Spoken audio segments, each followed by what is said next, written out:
Israel expects to wrap up its full-scale military operations in Gaza in another 2 months or so.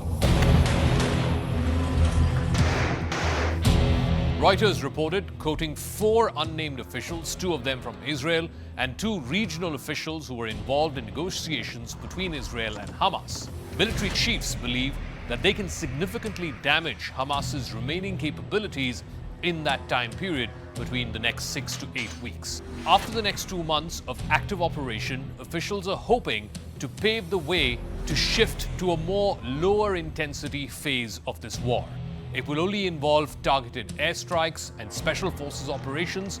There will be no more ground operations, the kind of which we have seen from the 8th of October.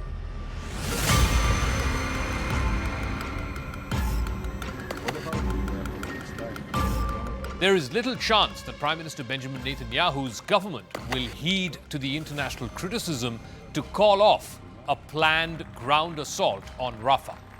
Rafah is the last bastion of Hamas control, and Israel believes that there are battalions in Rafah which Israel wants to dismantle if it has to achieve its goal in this war. And Netanyahu has said this multiple times in the last few weeks, that his stated objective in this war is the complete destruction of Hamas.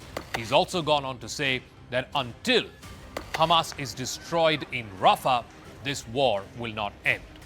Defense Minister Yoav Gallant said last week that Israeli Defense Forces, the IDF, were planning operations in Rafah to target Hamas fighters, command centers, as well as tunnels that are located in the southern city. But the minister gave no timeline for when the Rafah campaign would begin or even end. He stressed that extraordinary measures were being taken to avoid civilian casualties. There were 24 regional battalions in Gaza, and Yoav Gallant, the defense minister, claimed that 18 of them have been dismantled. He said this at a news media briefing on Friday. Now he says Rafah is the next Hamas center of gravity.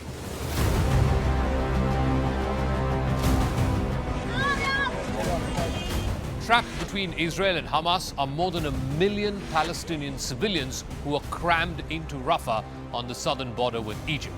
In the past week of hectic diplomatic tensions between Washington and Tel Aviv, US President Joe Biden telephoned Israeli Prime Minister Benjamin Netanyahu at least twice. He warned him against launching a military operation in Rafah without a credible plan to ensure the safety of civilians. Netanyahu himself has said that civilians will be allowed to leave the battle zone before the offensive on Rafah begins. But he did not elaborate where they will be taken to. Neither has the IDF explained in detail how it expects to move more than 1 million people within the ruins of the enclave.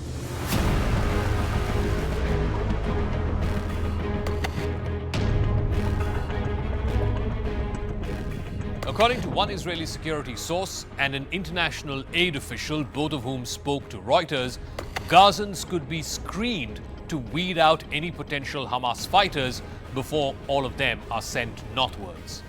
A separate Israeli source said that Israel could also build a new floating jetty just north of Rafah to enable international aid as well as medical ships to arrive by sea.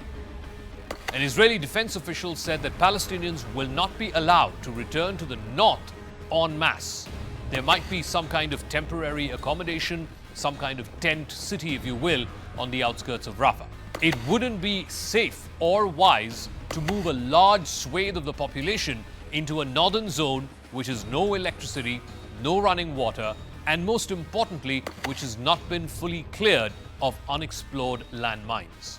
Washington is skeptical that Israel has made sufficient preparations for a secure civilian evacuation. Biden said on Friday he did not expect a massive Israeli ground invasion to happen in Rafah anytime soon. Hamas triggered the conflict on the 7th of October last year when its terrorists burst out of the Gaza Strip into southern Israel. The attacks killed over 1,200 Israeli citizens, and Hamas also seized more than 240 hostages. The surprise attack prompted a massive retaliatory bombardment and ground invasion by Israel that has killed more than 28,000 Palestinians. much of Gaza has been reduced to rubble. Fighting continues in the southern city of Khan Yunis. Much of the fighting is now concentrated in the south of Gaza, while combing and clearing ground operations are happening in the north.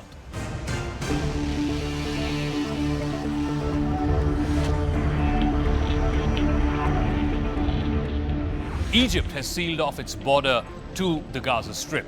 Cairo has framed its opposition to the displacement of Palestinians from Gaza as part of a wider Arab rejection of the repeat of any Nakba. The Nakba happened back in 1948 when 700,000 Palestinians fled from their homes, and that accompanied the creation of the Jewish state of Israel. No Arab country wants a repeat of the Nakba of 1948. There were even unconfirmed reports earlier last week that Egypt was building a wall at the southern border with Rafah in a bid to dissuade Gazans from fleeing into Egypt. This month, after weeks of negotiations, Hamas proposed a ceasefire of 4.5 months, during which it said it would free all Israeli hostages. In return, Israel would have to withdraw its troops from Gaza, and an agreement would also be reached on how to end the war. Netanyahu rejected that offer as delusional. A new round of talks involving America, Egypt, Israel, and Qatar on a truce ended without any kind of breakthrough in Cairo last week. Senior American officials see that securing a deal to release the remaining hostages in exchange for an extended ceasefire in the conflict, according to them, is the best path to a reconciliation. Yet, there are very big concerns that such a deal may not materialize in the coming weeks, not in the least because Netanyahu doesn't seem keen. The concern among American and European officials is this, that the Israel war will continue well into the Muslim holy month of Ramadan, which begins in March and concludes in April. If that were to happen, it could intensify global criticism of Israel's campaign.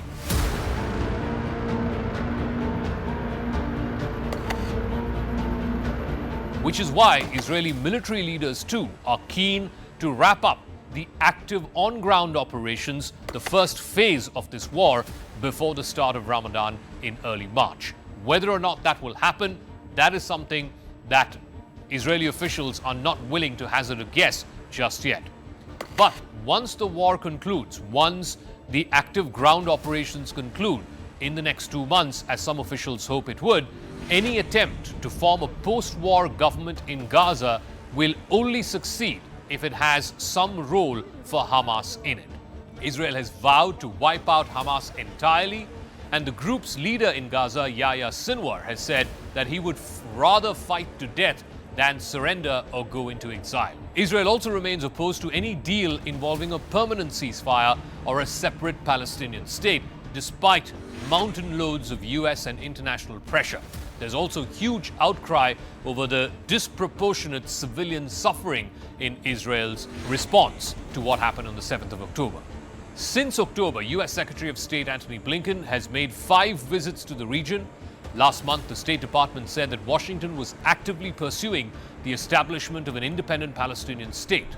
In response, over the weekend, the Israeli cabinet passed a token resolution declaring that any unilateral creation of a Palestinian state would be deemed illegal as per international law. But it boils down to one thing and one thing only: whether Netanyahu feels comfortable to end this war, at least the active operations part of this ground war, in the next 2 months and declare some sort of victory. That victory can only be declared if he can show to the Israeli people, more than to the international community, that he has eliminated the known leadership of Hamas. Until that happens, it is difficult to hazard a guess on how long this war will continue.